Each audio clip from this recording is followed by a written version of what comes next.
يا جماعة مشاكل بقى حمام الزينة، لازم تخلي بالك لو انت بتفرخ نمس او بتفرخ بخارة او بتفرخ نفاخ. دي اكبر مشاكل هتقابلك. تمام. طب ايه اللي حصل يا ابو هاجر؟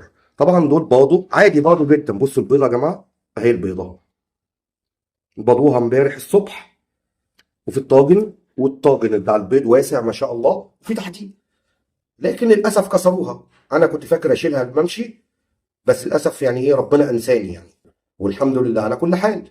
فانت خليك واعي مع حمام الزينه، لو انت عاوز تربي حمام زينه تبقى واخد بالك ان الانواع اللي ذكرناها دي، النمس، النفاخ، تمام، البخاره، دول بيبيضوا على السلك او بيكسروا البيض حتى لو في الطاجن، لانه ما بياخدوش بالهم فعلا يعني. تمام. فخلي بالك وشيل البيضه وحضنها على طول تحت الحضان اللي انت مجهزه، عشان ما يكسرش زي ده كده ويكسروا البيضه. شكرا جدا على حسن المتابعه.